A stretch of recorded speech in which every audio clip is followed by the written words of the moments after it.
TV 24 news ವಾಹಿನಿಗೆ ಸ್ವಾಗತ. ಹಾವೇರಿ ಜಿಲ್ಲೆಯ ಶಿಗ್ಗಾವಿ ತಾಲೂಕಿನ ಬಂಕಾಪುರ ಪಟ್ಟಣದಲ್ಲಿ ಶ್ರೀ ಕೊಟಬಾಗಿ ದುರ್ಗಾದೇವಿಯ ನೂತನ ಮೂರ್ತಿ ಪ್ರಾಣ ಪ್ರತಿಷ್ಠಾಪನೆ, ದೇವಸ್ಥಾನ ಲೋಕಾರ್ಪಣೆ ಹಾಗೂ ಕಳಸಾರೋಹಣ ಕಾರ್ಯಕ್ರಮಗಳು ಭಕ್ತಿ ಮತ್ತು ವೈಭವದೊಂದಿಗೆ ಜರುಗಿದವು. ಏಪ್ರಿಲ್ 30, 2026 ಗುರುವಾರ ಬೆಳಗ್ಗೆ 7 ಗಂಟೆಗೆ ದೇವಿಯ ಪುರ ಪ್ರವೇಶ ಕಾರ್ಯಕ್ರಮ ಭವ್ಯವಾಗಿ ಜರುಗಿದೆ. ಅರಳಲೆ ಹಿರೇಮಠದಿಂದ ಪ್ರಾರಂಭವಾದ ಮೆರವಣಿಗೆ ಕುಂಭಮೇಳ ಹಾಗೂ ಸಕಲ ವಾದ್ಯಗಳೊಂದಿಗೆ ರೇಣುಕಾ ಚಿತ್ರಮಂದಿರ ಕ್ರಾಸ್, ಬಜಾರ ರಸ್ತೆ, ಶ್ರೀ ಯಲ್ಲಮ್ಮ ದೇವಿ ದೇವಸ್ಥಾನ ಮಾರ್ಗವಾಗಿ ಸುಂಕದಕೇರಿ ಹಾಗೂ ಸುಣ್ಣಗಾರ ಓಡಿಯ ಮೂಲಕ ಕೂಸೂರು ಅವರ ಜಾಗದಲ್ಲಿ ನಿರ್ಮಿತಗೊಂಡ ದೇವಸ್ಥಾನಕ್ಕೆ ತಲುಪಿದೆ. ಮೇ 1, 2026 ಶುಕ್ರವಾರ ವಾಸ್ತುಶಾಂತಿ, ನವಗ್ರಹ ಹೋಮ, ದುರ್ಗಾ ಹೋಮ ನಂತರ ಶ್ರೀ ದುರ್ಗಾದೇವಿಯ ನೂತನ ಮೂರ್ತಿಯ ಪ್ರಾಣ ಪ್ರತಿಷ್ಠಾಪನೆ ಹಾಗೂ ದೇವಸ್ಥಾನ ಲೋಕಾರ್ಪಣೆ ಮತ್ತು ಕಳಸಾರೋಹಣ ಕಾರ್ಯಕ್ರಮಗಳು ಜರುಗಿದವೆ. ಈ ಧಾರ್ಮಿಕ ಕಾರ್ಯಕ್ರಮಗಳು ಅರಳಲೆ ಹಿರೇಮಠದ ಶ್ರೀ ರೇವಣಸಿದ್ದೇಶ್ವರ ಶಿವಾಚಾರ್ಯ ಮಹಾಸ್ವಾಮಿಗಳ ದಿವ್ಯ ಸಾನ್ನಿಧ್ಯದಲ್ಲಿ ಹಾಗೂ ವೇದಮೂರ್ತಿ ಚೆನ್ನಯ್ಯ ಸ್ವಾಮಿಗಳ ವೈದಿಕ ವಿಧಿವಿಧಾನದಲ್ಲಿ ಜರುಗಿದವು. ಅನಂತಕೋಟಿ ನಮನ ಸಲ್ಲಿಸುತ್ತಾ ವೇದಿಕೆ ಮೇಲೆ ಆಸೀನರಾದಂಥ ಎಲ್ಲ ಗಣ್ಯಮಾನ್ಯರೇ, ಗುರು ಹಿರಿಯರೇ, ಅಣ್ಣ ತಮ್ಮಂದಿರೇ, ವೇದಿಕೆ ಮೇಲೆ ಬಹಳಷ್ಟು ಜನ ಇದ್ದಾರೆ. ಟೈಮ್ ಹೋದಾಗಿ ನಿಂತ್ಕೊಂಡು ಕಾರ್ಯಕ್ರಮ ನಾವು ಮಾಡಿದ್ದೀವಿ. ಆ ಸಂದರ್ಭದಲ್ಲಿ ಇಲ್ಲಿನ ತಾಯಂದಿರು ನನಗೆ ಕರ್ಕೊಂಡು ಹೋಗಿ ದೇವಿಯ ದರ್ಶನವನ್ನು ಮಾಡಿಸಿ, ನೀವು MLA ಆದ್ರೆ ಇದನ್ನು ಮಾಡ್ಬೇಕು ನೋಡ್ರಿ ಅಂತೇಳಿ ನನ್ನ ಕಡೆಯಿಂದ ಇರ್ತೈತಿ. ದೊಡ್ಡ ಬ್ರಿಡ್ಜ್ ಮಾಡ್ಬೋದು, ದೊಡ್ಡ ದವಾಖಾನೆ ಮಾಡ್ಬೋದು, ದೊಡ್ಡ ಫ್ಯಾಕ್ಟ್ರಿ ಮಾಡ್ಬೋದು. ಆದ್ರೆ ದೇವಸ್ಥಾನ ಏನೈತಲ್ಲ, ಆ ದೇವರು ಯಾರಿಂದ ಆಗ್ಬೇಕಂತೇಳಿ ಆಸೆ ಪಟ್ಟಿರ್ತಾರೋ ಅವರಿಂದಲೇ ಆಗ್ತೈತ. ಎಲ್ಲರಿದ್ರೂ ದೇವರು ತನ್ನ ಸೇವೆಯನ್ನು ಪಡೆದುಕೊಳ್ಳೋದಿಲ್ಲ. ನಂಗೀಗ ಬಹಳ ಖುಷಿ ಆಗ್ತೈತಿ. ಈ ಚಿಕ್ಕಬಳ್ಳಾಪುರ ವಿಧಾನಸಭಾ ಕ್ಷೇತ್ರದಲ್ಲಿ ನಾನು 400 ದೇವಸ್ಥಾನಗಳಿಗೆ ಅನುದಾನವನ್ನು ಒದಗಿಸಿಕೊಟ್ಟಿದ್ದೇನೆ ಕೇವಲ 16 ತಿಂಗಳಲ್ಲಿ. ಈ ಮಾತನ್ನ ನಾ ಹೇಳಿದಾಗ ಕೆಲವೊಬ್ಬರಿಗೆ ಬಹಳ ಬೇಜಾರಾಗ್ತೈತಿ. ಸಾಮಾಜಿಕ ಜಾಲತಾಣಗಳಲ್ಲಿ ಎಲ್ರಿ 400 ದೇವಸ್ಥಾನ ಅಂತ ಕೇಳ್ತಾರೆ.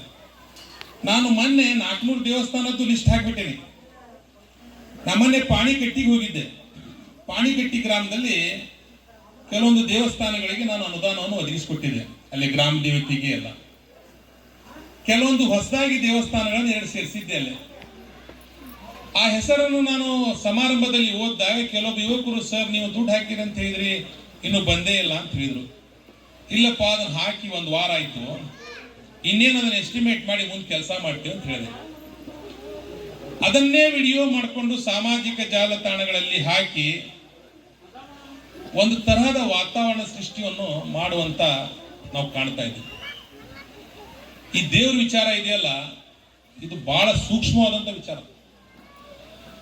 ಇವತ್ತು ನೂರಾರು ಸಾವಿರಾರು ಕೋಟಿ ಇದ್ದಂತ ಜನ ಅದಾರೆ. ಅವರಿಗೆಲ್ಲ ದೇವಸ್ಥಾನ ಕಟ್ಟೋ ಭಾಗ್ಯ ಬಂದಿಲ್ಲ. ದೊಡ್ಡ ಬಂಗ್ಲೆ ಕಟ್ಟೋ ಭಾಗ್ಯ ಬಂದಿರಬಹುದು, ಬ್ರಿಡ್ಜ್ ಕಟ್ಟೋ ಭಾಗ್ಯ ಬಂದಿರಬಹುದು, ದೊಡ್ಡ ಒಂದು ಆಸ್ತಿ ತಗೊಳ್ಳಂತ ಭಾಗ್ಯ ಬಂದಿರಬಹುದು. ಅದು ನನ್ನ ಭಾಗ್ಯದಲ್ಲಿ ಶಿಗ್ಗಾಂವ ವಿಧಾನಸಭಾ ಕ್ಷೇತ್ರದ ಪುರಾತನ ದೇವಸ್ಥಾನಗಳನ್ನು ಕಟ್ಟುವಂತ ಭಾಗ್ಯ ಐತಿ. ಇದು ನಿಜವಾಗ್ಲೂ ತಮ್ಮೆಲ್ಲರ ಆಶೀರ್ವಾದ ಅನ್ನಂತ ಮಾತನ್ನು ಕೂಡ ಈ ಸಂದರ್ಭದಲ್ಲಿ ನಾನು ನಿಮ್ಗೆ ಹೇಳಲಿಕ್ಕೆ ಬಯಸ್ತಾ ಇದ್ದೀನಿ. ಪಂಪ ಸ್ಥಾನ 15ನೇ ಶತಮಾನದ ದೇವಸ್ಥಾನ. ಆ ದೇವಸ್ಥಾನಕ್ಕೆ ಯಾವುದೋ ಒಂದು ಕಾರಣಕ್ಕೆ ಹಿಂಗ ನಾನು ಸ್ವಲ್ಪ ಇಲ್ಲಿ ಎಲ್ಲರೂ ಬಂದಾಗ ನಾರ್ಮಲಿ ನಾನು ಸ್ವಲ್ಪ ಹಂಗೆ ತಿರುಗೋದು, ನೋಡೋದು, ರಸ್ತೆಗಳನ್ನ ಇಲ್ಲಿ ಏನೇನು ವ್ಯವಸ್ಥೆ ನೋಡೋದನ್ನು ಮಾಡ್ತಿರ್ತೀನಿ. ನೋಡೋ ನಡಿ ಅಂತೇಳಿ ಅಕ್ಕವ್ರು ಎಷ್ಟೋ ಮಂದಿ ಬಂದಿದ್ರು, ಒಂದು 20-30 ಮಂದಿ ಇಲ್ಲಿಂದ ನಮ್ಮ ತೇರ್ ಇವ್ರಲಿಂದ ಸಣ್ಣಲಿಯರ ಮನೆಯಿಂದ ಇಲ್ರಿ ಬರಬೇಕ್ರಿ ಸಾಹೇಬ್ರ ಬರಬೇಕ್ರಿ ಅಂತಂದು ಕರ್ಕೊಂಬಂದ್ರ. ಯಾಕಂದ್ರೆ ಇಂಥವು ನಾವು ಕಾರ್ಯಕ್ರಮ ಹಿಂದೂ ಸಂಸ್ಕೃತಿಗಳಿಗೆ ಮಾಡ್ತೇವೆ ಅಂದ್ರೆ ಅದು ನೆಚ್ಚತಕ್ಕಂಥದ್ದೇ ಕಾರ್ಯಕ್ರಮ.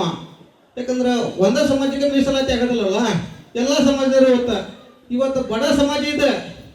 ಎಲ್ಲ ಕೂಲಿ ಕಾರ್ಯಕ್ರಮ ಅದಾರಿಲ್ಲ. ಯಾರು ಶ್ರೀಮಂತರಲ್ಲ, ಯಾರು ಅಗರ್ಭ ಶ್ರೀಮಂತರಲ್ಲ, ಯಾರು ನೌಕರಿ ಮಾಡಿರಲ್ಲ. ಆ ಬಡ ಸಮಾಜಿಗೆ ಇಷ್ಟು ಖುಷಿಯಿಂದ ಮಾಡಿದ್ದಂದ್ರೆ ನನಗೆ ಭಾಳ ಖುಷಿ ಅನ್ಸಾಕತೈತಿ. ಯಾಕಂದ್ರೆ ಹಿಂದೂ ಸಂಸ್ಕೃತಿ ಒಳಗೆ ಇನ್ನೂ ಐತಪ್ಪ ನಮ್ಮ ಬಂಕಾಪುರದಾಗ ಬಡ ಸಮಾಜ ಒಕ್ಕಟ್ಲಿಂದ ಇವತ್ತು ಒಂದು ದೇವಸ್ಥಾನ ನಿರ್ಮಾಣ ಮಾಡಿರೋದ ಅದು ಎಲ್ಲಿಂದ ದುರ್ಗಾ ಪರಮೇಶ್ವರಿ ಬಂಕಾಪುರದಾಗ ಅಂತ ನಾ ಹೇಳ್ಬೋದು. ಯಾಕಂದ್ರೆ ಸುಂಕಿಕೇರಿ ಓಣಿಯ ಸುಣಗಾರಗಡಿ ವ್ಯಾಪ್ತಿಯಲ್ಲಿ ಬರ್ತಕ್ಕಂಥ ಒಂದು ಏನೇ ಇಲ್ಲೇ ನಿಮ್ಮ ಹಿಂದೆ ನೋಡಿದಾಗ ಸ್ವಲ್ಪ ದೂರ ಹೋದ್ರೆ ದುರ್ಗಾದೇವಿ ಗುಡಿ ಐತಿ. ಅದಕ್ಕಿಂತ ಸ್ವಲ್ಪ ಮುಂದೆ ಬಂದ್ರೆ ಇಲ್ಲಿ ಶ್ರೀ ದುರ್ಗಾ ಪರಮೇಶ್ವರಿ ದೇವಸ್ಥಾನ ಐತಿ. ಅದ್ರ ಜೊತೆಗೆ ನೋಡಿದ್ರೆ ಶ್ರೀ ಹುಲ್ಲೇಶ್ವರ ದೇವಸ್ಥಾನ ಐತಿ. ಸ್ವಲ್ಪ ಎಡಬಾಗ ಹೋದ್ರೆ ಲಕ್ಷ್ಮೀ ದೇವಿ ದೇವಸ್ಥಾನ ಐತಿ.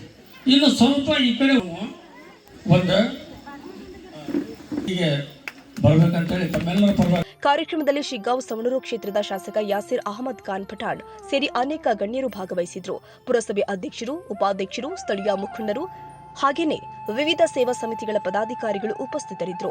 ಕಾರ್ಯಕ್ರಮದ ನಂತರ ಭಕ್ತರಿಗೆ ಮಹಾಪ್ರಸಾದ ವ್ಯವಸ್ಥೆ ಮಾಡಲಾಗಿದ್ದು, ಬಂಕಾಪುರ ಹಾಗೂ ಸುತ್ತಮುತ್ತಲಿನ ಗ್ರಾಮಗಳ ಅನೇಕ ಭಕ್ತರು ಭಾಗವಹಿಸಿ ದೇವಿಯ ಆಶೀರ್ವಾದ ಪಡೆದಿದ್ದಾರೆ. ರವಿರಾಜ್ ಸಂಶಿ, ಹಾವೇರಿ.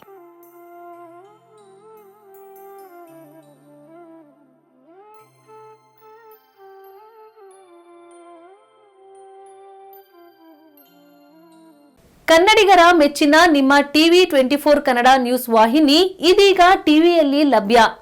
ಕರ್ನಾಟಕ ಮತ್ತು ದೇಶ ವಿದೇಶದ 360 ಡಿಗ್ರಿ ಸುದ್ದಿ ಹಾಗೂ ಉತ್ತರ ಕರ್ನಾಟಕ, ಬೆಳಗಾವಿ, ಬಾಗಲಕೋಟೆ, ಧಾರವಾಡ, ಹಾವೇರಿ, ಗದಗ, ಬಿಜಾಪುರ ಜಿಲ್ಲೆಯ ಕ್ಷಣ ಕ್ಷಣದ ವಿವರವನ್ನ ಪಡೆಯುವುದಕ್ಕೆ ಟಿವಿ 24 ಕನ್ನಡ ನ್ಯೂಸ್ ವಾಹಿನಿಯನ್ನ ಲೈಕ್ ಮಾಡಿ, ವಿಡಿಯೋಗಳನ್ನ ಶೇರ್ ಮಾಡಿ, ಕಮೆಂಟ್ ಮಾಡುವ ಮೂಲಕ ನಮ್ಮ ವಾಹಿನಿಗೆ ಸಹಕಾರ ನೀಡಿ ಮತ್ತು ಚಾನೆಲ್ ಅನ್ನ ಸಬ್ಸ್ಕ್ರೈಬ್ ಮಾಡಿ. Thank you.